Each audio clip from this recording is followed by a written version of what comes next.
우리 다 같이 자리에서 일어나셔서 참회의 기도로서 주님 앞에 기도의 예전을 올려드리겠습니다. 우리가 주께 참회의 기도를 올리오니 자비의 하나님, 죄 중에 태어나 죄와 함께 살아가는 우리에게 긍휼을 베푸시는 주님을 믿기에 우리의 죄를 고백합니다. 나의 유익을 위하여 다른 사람의 소중한 것들을 빼앗으며 그들의 아픔과 어려움을 무시하고 외면하였음을 고백합니다. 우리들의 사랑에 온기 없는 무관심, 이기심과 욕망으로 가득 찬 마음을 용서해 주옵소서. 상한 심령을 고치시고 싸매시어 사랑과 생명과 회복의 도구로 살아가게 하옵소서. 우리의 죄를 용서하시는 예수님의 이름으로 참회의 기도를 드립니다. 아멘. 여호와께서 말씀하시되 오라 우리가 서로 변론하자. 너희의 죄가 주홍 같을지라도 눈과 같이 희어질 것이요 진홍같이 붉을지라도 양털같이 희게 되리라. 아멘.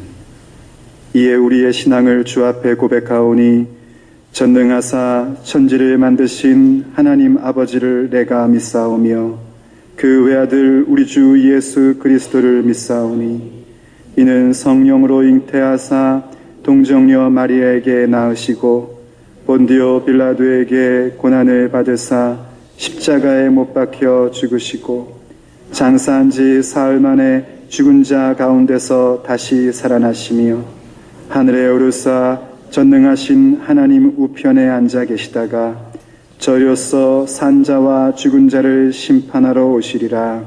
성령을 믿사오며 거룩한 공회와 성도가 서로 교통하는 것과 죄를 사하여 주시는 것과 몸이 다시 사는 것과 영원히 사는 것을 믿사옵나이다.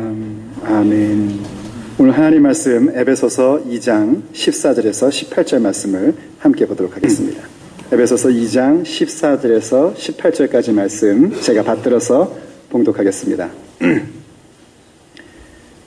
그는 우리의 화평이신지라 둘로 하나를 만드사 원수된 것 곧 중간에 막힌 담을 자기 육체로 허시고 법조문으로 된 계명의 율법을 폐하셨으니 이는 이 둘로 자기 안에서 한 새 사람을 지어 화평하게 하시고 또 십자가로 이 둘을 한 몸으로 하나님과 화목하게 하려 하심이라.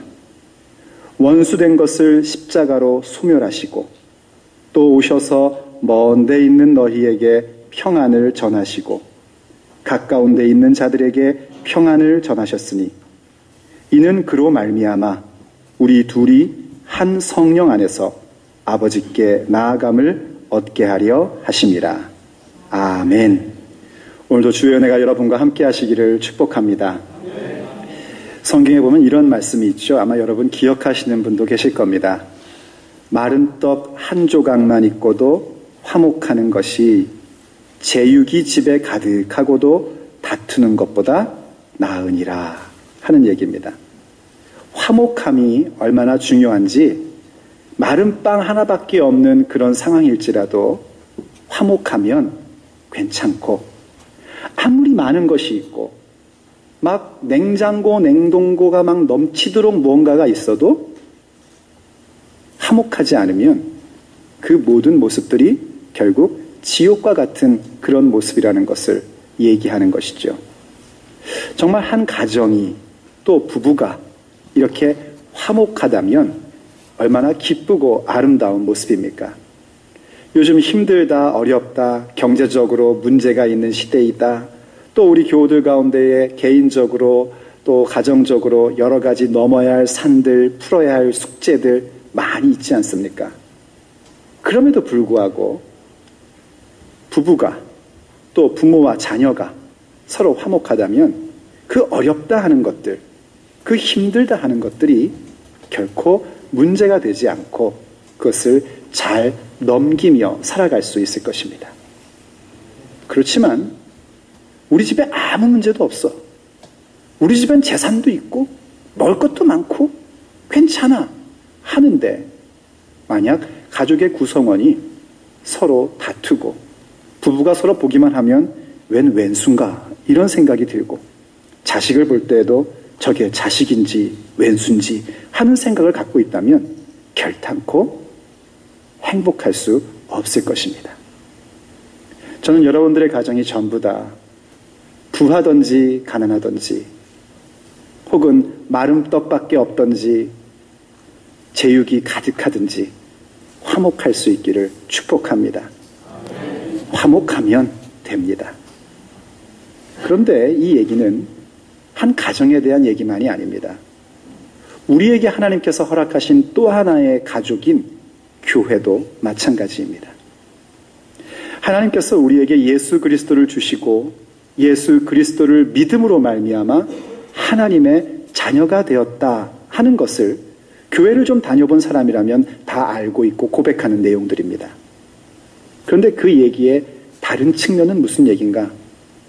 내가 하나님의 자녀가 되었다는 것은 나만 하나님의 자녀가 된 것이 아니라 하나님의 자녀가 있는 하나님의 대가족 가운데에 내가 한 사람이 되었다는 얘기입니다. 그래서 교회 안에서도 화목함이라는 것이 항상 있어야 됩니다.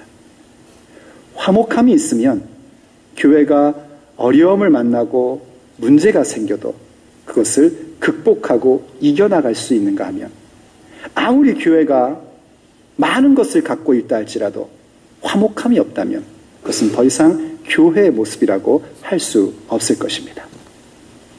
하나님께서는 우리에게 그 화목함을 허락해 주셨습니다. 한 가정이요, 화목하려면 그냥 화목해지지 않습니다. 누군가가 그 화목을 위해서 희생하고 수고해야 됩니다. 그야말로 마른 떡 하나라도 가족이 같이 먹으려면 누군가가 그 마른 떡을 쪄야 됩니다. 수고해야 됩니다. 부모가 수고해야 되고요. 남편이 희생해야 되고요. 아내가 또 희생해야 됩니다. 때때로는 자녀들이 또 수고하고 희생해야 할 때도 있습니다. 누군가의 수고와 희생이 가정의 화목을 만들어주는 것처럼 주님의 자녀들이 된 이 대가족된 믿음의 공동체도 예수님의 희생과 수고 때문에 화목하게 되었습니다. 그리고 고린도후서 5장 말씀은 바로 그렇게 예수께서 화목하게 하신 그 일을 믿음의 사람, 예수의 사람들인 우리에게 그 직분을 맡기셨다라고 얘기합니다. 화목하게 하는 일이 예수님 혼자 이루어 놓으심으로 끝난 것이 아니라 계속해서 예수의 몸된 우리들을 통하여 그 화목해 되는 일이 생겨야 될 것이고 거기에는 우리 역시 예수님처럼 우리 자신의 희생과 수고가 따를 때에 화목이 이루어질 수 있는 것입니다. 그런데 중요한 게 뭐냐면요. 우리가 화목해지기 위해서는 먼저 화목해야 될 것이 있는데 바로 하나님과 화목해져야 된다는 겁니다. 예수님께서는 다른 것보다도 제일 먼저 하나님과 우리 사이를 화목하게 하시려고 그 십자가와 피 흘림을 주셨노라고 에베소서는 우리에게 얘기합니다. 하나님과 화목하게 된다는 것, 그것은 과연 어떻게 우리에게 이루어지는 것일까요? 예수님께서 하나님과 화목하게 하기 위해서 해놓으신 일들은 무엇이고 우리는 그 일들을 어떻게 같이 이루어 가야 할까요? 에베소에 쓴 편지 친리에게 주는 메시지 14번째 이야기, 오늘은 바로 하나님과 화목하게입니다. 성경이 말하는 화목이라는 단어는요, 우리가 일상에서 생각하는 화목이라는 단어하고는 약간의 차이가 있습니다. 일상에서 화목이라는 것은 원래 그냥 우리 가족이니까 화목하고 원래 부부니까 화목한 겁니다. 그런데 성경에서 얘기하는 하나님과의 화목이라는 것은 원래 우리가 하나님과 화목할 수 있는 사람이라서 화목한 게 아닙니다. 그 화목이라는 단어에는 화해라는 의미가 포함되어 있습니다. 본래는 하나님과 원수되었던 사람이었는데 그 원수되었던 관계를 예수님께서 화해시키고 본래 하나님께서 의도하셨던 관계로 만들어 주시는 그 상태, 그것이 바로 화목이라고 성경은 얘기하고 있습니다. 그 화목을 위하여 주님께서 우리에게 무엇을 주셨으며 우리가 무엇을 따라할 것인가? 첫째로는요, 그 화목함을 위해서 우리는 예수의 십자가로 이루어진 한 몸됨, 곧 우리의 하나됨의 평화가 반드시 있어야 합니다. 오늘 본문 14절과 16절을 분리해서 보면 이렇게 말씀하고 있습니다. 우리의 화평이신지라 둘로 하나를 만드사 또 십자가로 이 둘을 한 몸으로 하나님과 화목하게 하려 하심이라. 아멘. 예수님께서 십자가를 통하여 하나님과 화목하게 하려고 하신 일이 있는데 그것은 우리를 한 몸으로 만들었다는 겁니다. 둘을 하나로 만들었다는 겁니다. 에베소의 본문대로 얘기하면 절대로 하나 될 수 없는 두 그룹, 유대인과 이방인이 한 몸이 되었다는 겁니다. 하나 된다는 것, 우리가 한 마음을 갖는다는 것, 그것은 하나님과 화목하게 되는 일에 있어서 가장 필수적인 부분입니다. 내가 예수 믿고 나 혼자 구원받았으면 됐지라는 것은 결단코 성경적인 신앙 고백이 아닙니다. 처음에 예수를 믿고 구원받으면 내가 혼자 예수 믿고 나 혼자 구원받았으면 됐다 하는 생각을 가질 수 있습니다. 그런데 성경은 뭘 얘기하냐면 그렇게 내가 개인적으로 구원받음이 나 홀로 된 것이 아니라 주님의 몸된 공동체 가운데 나를 집어넣어 주셨다는 사실을 성경이 계속해서 얘기합니다. 그래서 결국 내 믿음의 고백, 하나님과 화목하게 된다는 것은 나 혼자 될 일이 아니라 우리가 함께 이루어야 할 일들인 것입니다. 예수님께서도 우리의 그 하나됨을 위해서 얼만큼 강조하며 또 강조하셨는지 마지막 기도를 하시면서 이렇게 기도를 하셨습니다. 요한복음 17장 21절 말씀입니다. 또 같이 한번 읽어보겠습니다. 아버지여, 아버지께서 내 안에 내가 아버지 안에 있는 것 같이 그들도 다 하나가 되어 우리 안에 있게 하사 세상으로 아버지께서 나를 보내신 것을 믿게 하옵소서. 아멘. 우리가 하나 되어야 하는 그 이유가 있는 것은 무엇 때문이냐면 우리의 하나됨이야말로 하나님의 형상을 회복하는 모습이기 때문입니다. 하나님은, 유일하신 하나님은 공동체성으로서 존재하셨습니다. 아버지와 아들이 하나이고 또 아버지와 아들은 성령과 하나가 되어서 그분이 공동체성을 가지고 있는 그 모습을 사람에게 불어넣어 주셨습니다. 그래서 창세기 기사를 보면 하나님께서 남자와 여자를 자기의 형상대로 창조하셨고 분명한 남자와 여자라는 전혀 다른 둘임에도 불구하고 그들이 한 몸이라고 말씀해주고 있습니다. 그것이 바로 하나님의 속성이 우리 가운데 들어와 있는 것입니다.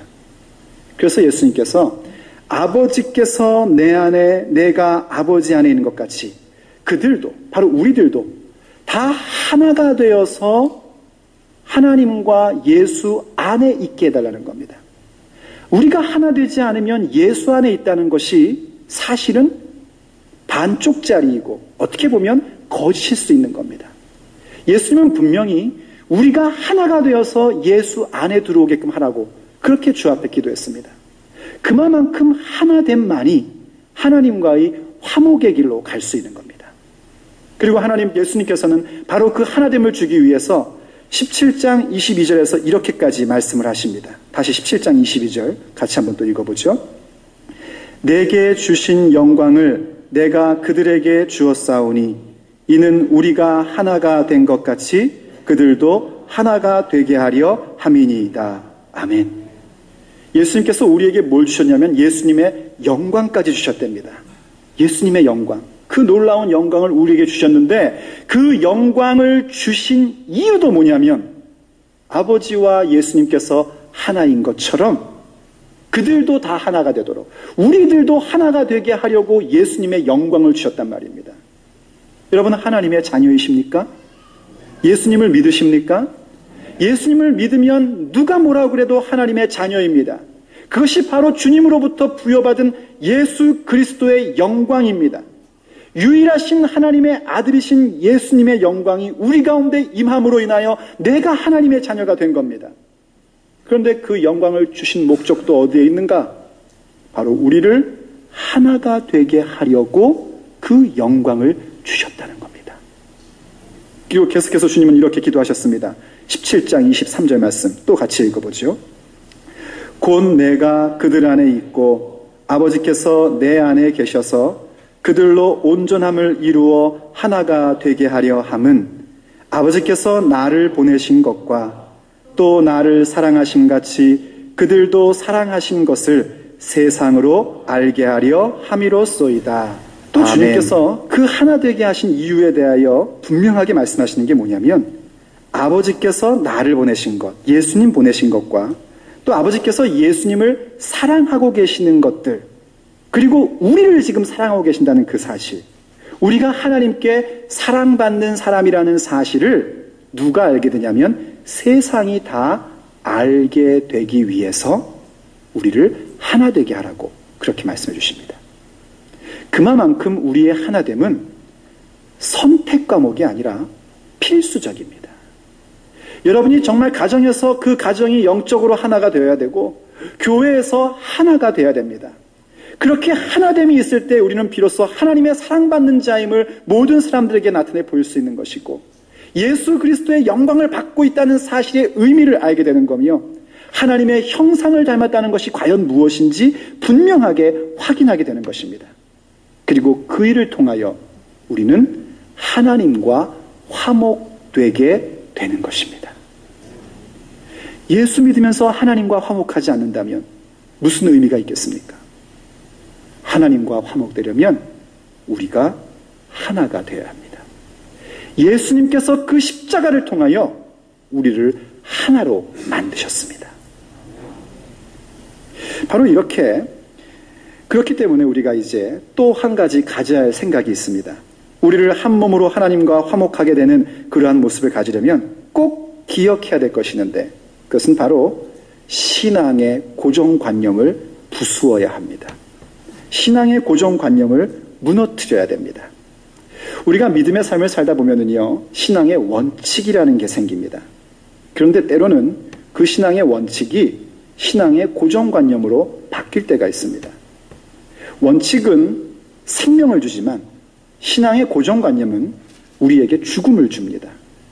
신앙의 원칙은 생명을 살려주지만 고정관념은 계속해서 나의 고집스러움을 살려줍니다. 신앙의 원칙은 나의 영혼을 풍성하게 만들어주지만 고집스러움을 살리는 고정관념은 내 영혼을 파멸로 이끌어가게 되어 있습니다. 오늘 본문 14절 15절이 이렇게 얘기를 했었습니다. 원수된 것, 곧 중간에 막힌 담을 자기의 육체로 허시고 법조문으로 된 계명의 율법을 폐하셨으니 이는 이 둘로 자기 안에서 한 세 사람을 지어 화평하게 하시고 라고 얘기합니다.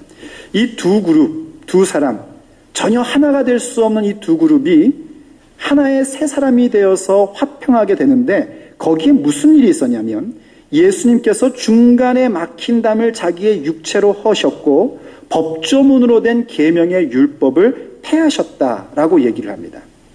여러분 조금 혼란스러운 부분이 교회 다니다 보면 생기는 게 뭐냐면 복음서에서는 예수님께서 율법을 완성시키러 오셨다라고 말씀을 하셨어요. 그런데 서신서, 이렇게 우리가 보고 있는 바울의 서신서를 보면 예수님께서 율법을 폐하셨다라고 얘기를 합니다. 그래서 이게 마치 복음서와 서신서는 다른 얘기를 하고 있는 게 아닌가, 그런 오해를 불러일으킵니다. 그런데 이것은 다른 얘기가 아니라 한 가지의 이야기를 다른 측면으로 말씀하는 겁니다. 본래 율법이라는 게 뭐냐면요, 이 율법이라는 것은 역사적인 이스라엘 사람들에게 하나님께서 그들을 부르시고 하나님의 자녀로 삼으시어 하나님과 화목하게 만드는 일을 위하여 주신 하나님의 말씀이었습니다. 그래서 이스라엘 사람들은 뭘 해야 됐냐면 하나님과 화목된 관계 속에서 모든 인류 가운데에 그들을 하나님께 화목되게 만드는 통로가 되어야 했습니다. 그만큼 율법이라는 것은 소중하고 귀한 것이었어요. 그런데 이 사람들이 그 율법을 어떻게 전락시켰냐면 자신들이 하나님과 화목된 관계 속에서 다른 모든 인류를 하나님께로 연결시켜주는 도구로 사용한 것이 아니라 자신들과 세상 사람들을 분리하는 도구로 사용했었던 겁니다.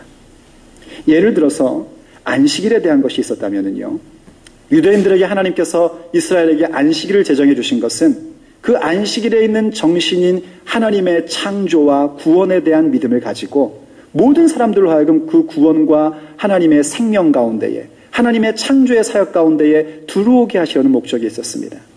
그래서 그때까지 인류 역사의 기록을 보면은요, 한 번도 일주일에 한 번 쉬는 그런 일이 없었는데, 아주 발전한 이집트라는 나라만이 열흘에 한 번 쉬는 것이 있었는데, 말씀을 통하여 하나님의 놀라운 은혜를 통하여 7일에 한 번씩 쉬는 안식일이 제정된 겁니다. 그것만으로도 모든 인류들은 이것을 잘 전해주면 놀라운 역사를 보게 되고 하나님의 창조와 하나님의 안식과 그 구원에 대한 것이 무엇인지 알게 되는 거였습니다. 그런데 이스라엘 사람들이 어떻게 그것을 사용했습니까? 이방인들을 보며 안식일도 모르는 것들이라고 규정 짓습니다. 안식일도 모르는 존재들은 사람도 아니다. 이렇게 하나의 고정관념화 시켜버린 겁니다. 그리고 끊임없이 그들은 세상과 자기들을 분리시켜버렸습니다. 예수님께서 그러한 율법을 보니까 이건 아닌 거거든요. 그래서 예수님은 말씀하신 겁니다. 이렇게 율법에 있는 하나님의 놀라운 정신, 인류를 화목되게 하시고 하나님께로 다가오게 하시려는 그 정신과 그 목적을 상실한 율법은 안 된다. 나는 이 율법의 완성을 이룰 것이다. 라고 말씀한 것이고, 서신서에서는 바로 그러한 측면 속에서 이렇게 정신과 목적을 잃어버린 율법은 마땅히 없어져야 된다. 주님께서 말씀하신 그 정신과 목적이 우리에게 살아나야 된다 하는 것을 강조해 준 이야기입니다. 이해가 가십니까? 자, 그런데 이러한 부분이 오늘 우리에게도 동일하게 일어나고 있습니다. 오늘 우리는 율법의 매인자들은 아닙니다. 그런데 하나님께서 예수의 사람들에게 하나님의 말씀을 맡겨주셨습니다. 그리고 그 말씀 때문에 우리는 신앙생활을 하면서 어떤 원칙들을 하나씩 만들어 갑니다. 그 원칙은 우리의 신앙과 우리의 영혼을 더욱 풍성하게 만들어주고, 이렇게 많은 유혹과 많은 공격이 있는 현실 삶에서 더욱더 하나님을 바라보게 하며 주님과의 화목함을 더욱더 돈독하고 깊이 있게 만들어줍니다. 가령 어떤 분들은 말씀을 통하여 어떤 원칙을 세웁니까? 주일이면 나는 꼭 예배드린다. 이런 원칙 세울 수 있죠. 여러분들 그런 원칙 갖고 있지 않습니까? 할렐루야.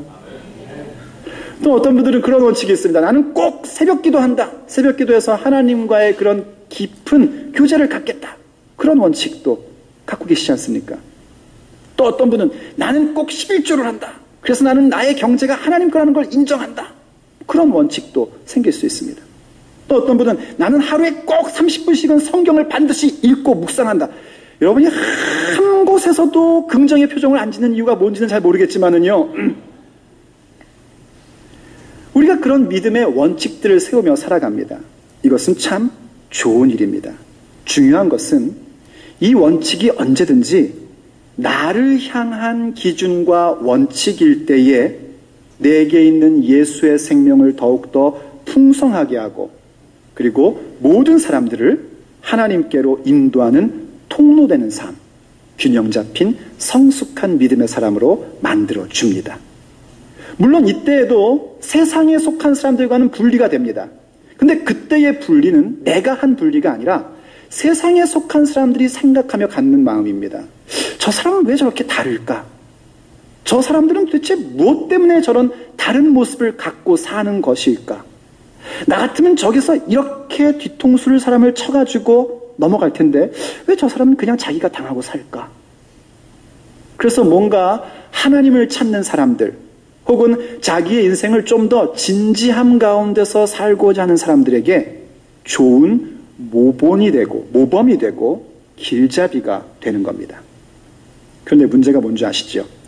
바로 이러한 원칙들이 나를 향하고 나에게 주는 것이 아니라 다른 사람을 평가하는 원칙으로 전락될 때, 이때부터 문제가 생기게 되는 겁니다.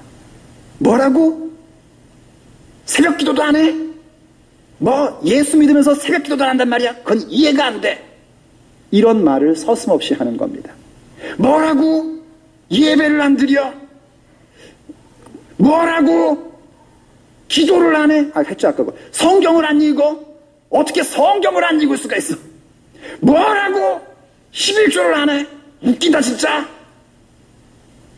이게 이제 다른 사람을 향해서 원칙이 갑니다. 이 고정관념화되는 겁니다. 고정관념이라는 건 영어로 뭐냐면 스테레오타입을 얘기하는 거예요. 고정관념화되는 겁니다. 사람들을 바라볼 때 그 기준으로 평가하고 난도질을 하는 겁니다. 그럼 그때 분리가 생기기 시작합니다. 나는 이런 것을 하는 거룩한 백성이고 너는 그런 것도 못하는 세상에 속한 것들, 이렇게 갈라놉니다. 거기에는 우리의 화목함이라는 것, 하나됨이라는 건 존재할 수가 없고, 우리의 하나됨이 없다면 하나님과의 화목함이라는 것도 존재할 수가 없게 됩니다.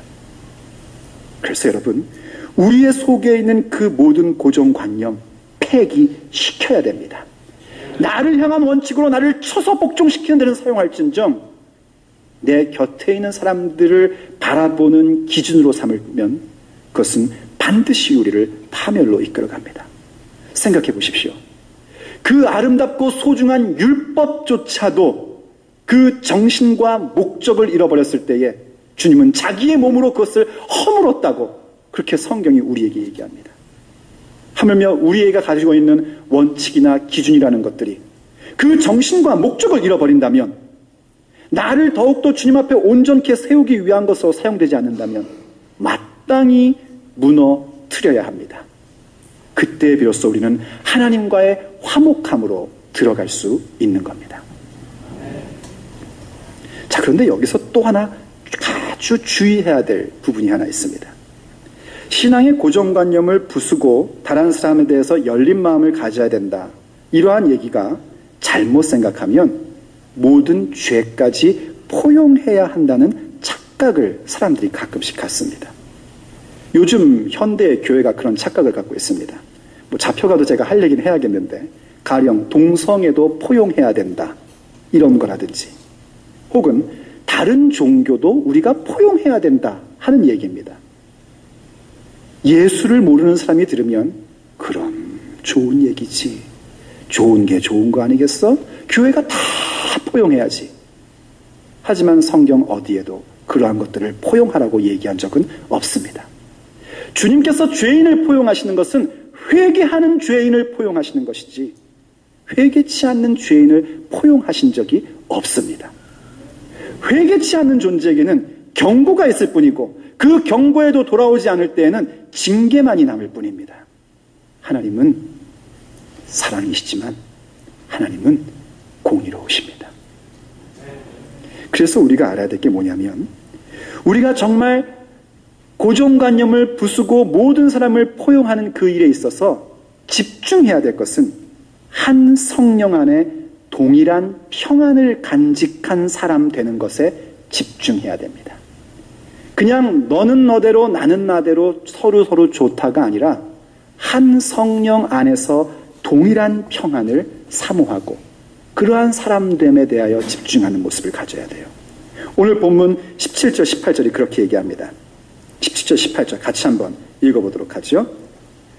또 오셔서 먼 데 있는 너희에게 평안을 전하시고 가까운 데 있는 자들에게 평안을 전하셨으니 이는 그로 말미암아 우리 둘이 한 성령 안에서 아버지께 나아감을 얻게 하려 하심이라. 아멘.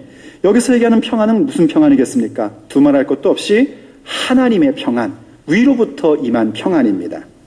십자가의 은혜를 받아들이고 그러므로 인하여 갖게 되는 하나님의 평안, 그 평안을 먼 데 있는 너희, 곧 에베소 교회에 있는 그들에게 주셨고 예수님께서 허락하셨을 때 가까이 있던 유대인들에게도 허락하셨다는 겁니다. 에베소에게 주는 평안은 다른 것이고 예루살렘에게 주는 평안은 또 다른 것인가? 그렇지 않습니다. 동일한 평안을 주셨습니다. 출리학 한인 장로교회 예수의 사람들에게 주는 평안과 대한민국에 있는 어떤 교회에 주는 평안 다른 것인가? 똑같은 평안입니다. 하나님 앞에 회개하고 하나님께 항복함으로 갖게 되는 그 평안입니다. 그 평안을 사모하고 그 평안을 가져야 됩니다. 그런데 간혹 사람들이 모여서 보면은요, 하나님과의 평안이 분명히 없는데, 거기에 진리가 없는데, 거기에 성령이 없는데, 마치 하나 된 것 같이, 아니 하나의 모습으로 막 좋아하는 그런 그룹을 보게 됩니다. 목사님, 거기가 성령이 없는지 하나님의 말씀이 없는지 어떻게 아십니까? 보면 압니다. 어떻게 보면 아냐고요? 열매를 보면 압니다. 정말 모여서 하나가 되어가지고 너무 화기애애하고 좋아서요, 제가 직접 거기에 찾아가 보기도 하고, 혹은 거기서 저를 초대하기도 해서 가봅니다. 그런데 모여서 뭘 하는가? 분명히 하나 되어 있는데 모여가지고 사람 흉을 보기 시작을 합니다. 아유, 그 사람은 뭐 영 아니고, 사람을 욕하기 시작합니다. 사람을 평가하기 시작합니다. 거기서 하나가 되려면 내가 거기에 같이 동조를 해줘야 됩니다. 아, 나 동의해, 네 말에. 그 인간 나도 알아. 못됐어. 이렇게 해줘야 그 그룹의 하나가 됩니다. 거기서 만약 내가 그런 거 아닌데요, 이렇게 말씀하시면 곤란한데요 하면 그 그룹에서는 하나가 될 수 없습니다. 그럼 거기에 동조해서 하나 된 것이 성령께서 하나 되게 하신 겁니까? 그 평안이 과연 하나님이 주신 평안입니까? 절대 그럴 수 없습니다. 오히려 예수님께서는 그런 평안을, 그런 평화의 관계를 깨트려 버리겠다고 말씀하십니다. 마태복음 10장 34절로 36절 말씀, 우리 같이 한번 읽어보죠. 내가 세상에 화평을 주러 온 줄로 생각하지 말라. 화평이 아니요 검을 주러 왔노라. 내가 온 것은 사람이 그 아버지와 딸이 어머니와 며느리가 시어머니와 불화하게 하려 함이니 사람의 원수가 자기 집안 식구리라. 집안 식구가 원수입니까? 여러분, 예수님은 평화의 왕이시죠. 우리에게 하나님과의 평화를 만들어주고 우리를 하나로 만드시려고 이 땅에서 그렇게 십자가를 지셨습니다. 그런데 예수님께서 갑자기 뭘 잘못 잡수셨나? 나는 평화로 주러 온 것이 아니다. 그렇게 착각하지 마라. 나는 검을 주러 왔다. 사람이 그 아버지와, 이게 뭐 아버지와 아들 사이를 갈라놓으시겠다는 겁니다. 딸이 어머니와, 너무너무나 이 어머니와 딸 얼마나 귀한 관계입니까? 그걸 또 갈라놓겠다는 겁니다.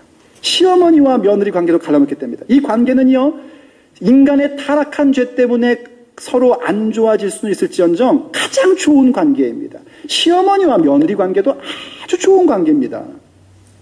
여러분, 인정하십시오. 왜 표정이 여성들 인정하지 못하겠다는 표정입니까? 정말 아름다운 가정이 이 관계입니다. 그런데 이 관계를 예수님이 다 찢어놓겠다는 겁니다. 검으로. 왜 찢어놓을까요? 이들이 지금 가지고 있는 그 평안한 관계, 평화의 관계라는 게 예수님 없는 평화거든요. 진리가 없는 평화입니다. 진실이 없는 평화입니다. 진실이 없는 평화는 주님 앞에서 마땅히 깨져야 될 평화입니다. 우리가 갖는 평화는 뭔가? 하나님 앞에 굴복함으로 갖는 평화입니다. 우리가 갖는 평화는 진리 앞에 무릎 꿇음으로 갖는 평화입니다. 진리의 평화가 선포될 때에 그 평화의 말씀, 선포의 말씀을 받아들이는 사람으로서 서로 평화의 관계를 갖게 되는 겁니다. 그렇지만 선포되는 진리에 대하여 그것을 받아들이지 않으면 그가 아무리 절친하고 아무리 귀한 가족일지라도 결국 자기 집안 식구가 원수가 되는 결과를 보게 되는 겁니다. 정말 화평한 관계를 가지려면 서로가 진리를 받아들여야 됩니다. 그런데 여러분, 어떤 일들이 생기는 줄 아십니까? 그토록 친한 줄 알았고 그토록 뜻이 통하는 줄 알았는데 뭔가 그에게 진리를 선언해주고 진실이 무엇인지를 얘기해줬는데도 불구하고 그 진실 때문에 뒤돌아서는 사람들을 만나는 일입니다. 그런 일을 만난 게 한두 번이 아닙니다. 그럼에도 불구하고 진리는 선포돼야 됩니다. 십자가의 말씀과 십자가를 통하여 하나님께서 우리에게 허락하신 것이 무엇인지는 계속해서 선언돼야 됩니다. 어떤 분들은 그럽니다. 목사님 왜 그렇게 까칠하시냐고. 좋습니다. 저는 까칠해도. 왜냐하면 여러분은 저와 친해봐야 구원도 없고 생명도 없습니다. 하나님과 친해야 됩니다. 저하고 친하고 싶은 이유가 뭡니까? 저하고 같이 놀고 싶어서입니까? 저 잘 놀 줄 모릅니다. 저하고 친하고 싶은 이유가 뭡니까? 저랑 뭐 운동하고 싶어서입니까? 세상에 저랑 운동하면 제일 재미없습니다. 제가 들어가는 팀은 무조건 집니다. 저하고 친하고 싶은 이유가 있다면 한 가지입니다. 하나님과 화목하는 길을 안내받고 싶은 것뿐입니다. 저랑 잘 친해지고 싶어서가 아니라 하나님과 친하고 싶어서입니다. 그래야 하고 저도 그것을 목적으로 여러분과 친해져야 되는 것밖에 없습니다. 그런데 진리를 전하니까 등을 돌린다? 그건 어쩔 수가 없는 겁니다. 그럼 여러분들에게 묻겠습니다. 여러분은 여러분 주변에 있는 사람들과 무엇으로 친하고 계십니까? 하나님과 친하게 하기 위해서 친하고 계십니까? 아니면 나랑 친하려고 친하고 계십니까? 여러분과 친하면 그들이 갖는 유익이 도대체 뭡니까? 여러분과 친하면 그들이 갖는 유익은 오직 하나, 하나님과 화목하게 되는 것이어야 합니다. 저 사람 나랑 치는데 한 번도 교회 가자는 얘기 안 하고, 한 번도 예수 믿으라는 얘기 안 하고, 한 번도 주님의 사랑이 뭔지 얘기해 주지 않았어요. 그래서 친하다. 그럼 그건 그들의 문제가 아니라 우리의 문제입니다. 차라리 원수가 되고 나를 피할지라도 우리는 주님의 복음을 그에게 전해줌으로 인하여 그가 하나님과 화목되게 되고 내가 하나님과 화목되게 하나님을 정점으로 만나는 그런 하나됨이 우리에게 있어야 하는 것입니다. 사랑하는 여러분, 예수님께서 이 일들을 우리에게 주시려고 십자가를 지고 그 희생과 그 수고를 하신 겁니다. 우리를 하나님과 화목하게 하려고 그 일들을 이루셨습니다. 우리에게 하나님과의 화목함을 위해서 주님은 한치도 양보하지 않고 우리에게 진리를 전하여 주셨고 그 진리를 전해주신 것 때문에 십자가를 지셨으며 모든 고통을 겪으셨습니다. 그렇다면 우리도 하나님과의 화목됨을 위하여 진리를 선언해야 될 것이고 진리와 진실을 이야기해 줌으로 가질 수 있는 오해와 그러한 외면이라면 마땅히 그것을 간직하고 감수하고 살아야 할 것입니다. 더 나아가 바로 그렇기 때문에 나를 향한 원칙을 가질지언정 사람들을 향해서는 내 고정관념으로 평가해서는 안 될 것이고 먼저 우리 안에서 하나됨을 가지고 주님의 사랑을 증거하며 살아야 할 것입니다. 예수님께서는 우리를 하나님과 화목하게 하시려고 이 모든 일들을 이루셨습니다. 그리고 이제 우리에게 말씀하십니다. 너희들에게 화목하게 하는 직분을 주노라. 오늘 우리가 함께 그 직분을 간직하기를 바랍니다. 기도하시겠습니다. 오늘도 기도할 때 여러분의 목소리로 먼저 기도하시기를 바랍니다. 하나님과 화목하게 하시고자 했던 예수님의 그 놀라운 사역들이 나의 삶에 어떻게 이루어지고 있는지 주님 앞에 점검해 보십시오. 정말 주님의 말씀을 선해주고 있는 것 때문에 혹시 불화가 생겼습니까? 정말 주님의 검이 우리의 부부관계 가운데, 우리의 가족관계 가운데, 혹은 내가 한인 사회에 살아가는 이 모든 관계 가운데 불편함을 주고 있습니까? 하나님 앞에 간구하십시오. 주님, 나를 위로해 주시고 나를 붙잡아 달라고 기도하십시오. 진실을 얘기한 것 때문에, 진리를 선언한 것 때문에 누군가에게 외면을 받았습니까? 기억하십시오. 우리 주님께서 동일한 외면을 받으셨습니다. 그리고 기억하십시오. 주님께서 부활하심으로 승리하심을 보여주셨습니다. 우리도 승리할 것입니다. 그러므로 여러분 하나님 앞에 고백하십시오. 지금까지 내 원칙으로 사람들을 평가했던 것을 회개합니다. 이제 나를 향해서만 갖고 사람들을 향해서는 오직 마음을 열어놓고 그들을 품는 사람이 되기를 원합니다. 진리로 품게 하여 주시옵소서. 생명 안에서 품어지게 해주시옵소서. 성령으로 품어지게 하여 주시옵소서. 그리고 우리 모두가 그러한 마음에 하나 되게 하여 주시옵소서. 주 앞에 간구할 때에 주께서 능력을 부으시고 우리 가운데 성령으로 충만함을 주실 줄로 믿습니다. 이 시간 같이 우리의 목소리로 하나님 앞에 기도 올립니다. 같이 기도하십니다. 아버지 하나님, 주님의 말씀을 증거하다가 예수 믿는 것 때문에 주님의 진리의 삶을 선포하며 그 진리 따라 살아가는 것 때문에 우리가 외면을 당하고 우리가 업수인 여김까지도 받았습니다. 주님, 그런 일들 때문에 우리의 마음이 어둡고 답답하고 힘들기까지도 합니다. 그냥 진리 없이, 예수님 없이 그 사람과 친한 게 낫지 않을까 하는 그런 유혹도 받습니다. 하지만 주님께서 우리에게 먼저 예수 믿고 그 진리의 말씀을 간직하게 하시며 그 원칙을 알게 하신 그 이유가 그들 또한 하나님과 화목하게 하는 그 일에 통로되게 하시려 함임을 믿습니다. 주님, 포기할 수 없습니다. 내 남편을 포기할 수 없고 내 아내를 포기할 수 없고 내 부모, 내 자녀들을 포기할 수 없습니다. 내 이웃을 포기할 수 없습니다. 이 한인 사회 속에 사는 한국인들을 우리가 포기할 수가 없습니다.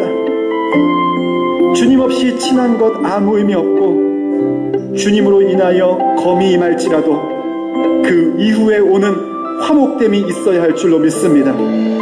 주여, 우리를 그 일로 사용하여 주시옵소서. 우리의 입술에 진리가 선포되게 하여 주시옵시고 진실이 선언되게 하여 주시옵시며 오직 주님의 복음만이 증거되게 하여 주시옵소서.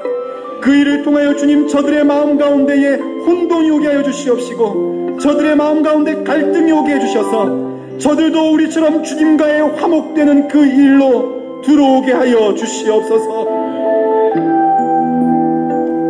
하여 주님 간구합니다. 우리가 그 일을 마땅히 감당하기에 허락하신 원칙들을 늘 지키며 살 것을 주 앞에 각오합니다. 그 원칙과 기준들 늘 간직하고 우리의 영혼을 풍성하게 하며 주님과의 화목의 관계가 더욱더 돈독해질 수 있도록 허락해 주시옵소서. 그리고 주님, 그 기준을 항상 나에게로 기준 삼게 하고요, 내게 맡기신 사람들을 평가하는 도구가 되지 않도록 주여 우리를 늘 붙잡아 주시옵소서. 우리가 그러한 마음으로 하나 되고 예수 안에 하나 됨으로 인하여 한 성령으로 존재함으로 인하여 하나님과 화목되게 하려 하셨던 예수님의 희생과 수고를 열매로 맺는 자 되게 하여 주시옵소서.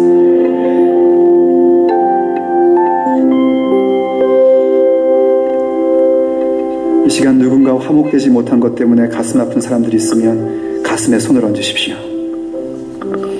여러분의 남편과 아내 때문에, 여러분이 진리의 삶을 사는 것 때문에 불화가 있고 예수님의 검이 있다면 여러분 가슴에 손을 얹으십시오.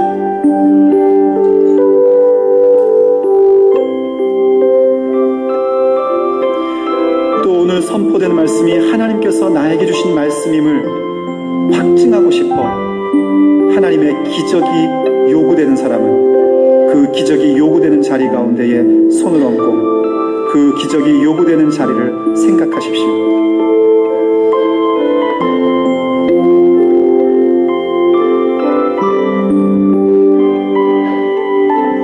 하나님, 우리가 믿음으로 손을 얹고 믿음으로 그 자리를 생각합니다. 주 예수로 인하여 갖게 된 인간관계의 그 검의 일들, 주님의 검이 임한 그 관계들, 우리가 진리를 포기하지 않을진대 주께서 그 관계 속에 평화를 허락하여 주시옵소서. 그도 나처럼 예수님 앞에 굴복함으로, 진리 앞에 무릎 꿇음으로 화평의 관계를 갖게 하여 주시옵소서. 그래서 이렇게 아팠던 나의 가슴이, 이렇게 찢어질 듯 했던 우리의 가슴이 주님의 위로로 회복되게 하여 주시옵소서. 믿음으로 손을 얹어 싸우니 주님 역사하여 주시옵소서. 성령이여 일하여 주시옵소서. 그리고 주님, 또 오늘 주신 말씀이 사람의 말이 아니라 하나님이 내게 주신 메시지로 믿고 싶어 주님의 기적의 손길을 원하며 그 기적이 필요한 자리에 손을 얹었습니다. 또 그 기적이 필요한 자리를 생각하고 있습니다. 성령 하나님, 만져주시옵소서. 회복시켜 주시옵소서. 손을 댄 것과 생각한 그 자리가 우리 주님의 능력으로 회복되게 하여 주옵소서. 치유의 역사를 허락하여 주시옵소서. 그래서 우리가 듣는 말씀이 사람의 말이 아니요 하나님의 말씀임을 믿게 하여 주시옵시고, 하나님의 말씀이기에 그 말씀을 따라 진행하는 우리의 발걸음 가운데에 주님의 능력이 나타남을 알게 하여 주시옵소서. 주님 감사합니다. 오늘도 우리의 기도를 들어주심을 감사드립니다. 우리 주 예수 그리스도의 이름으로 간절히 기도드립니다.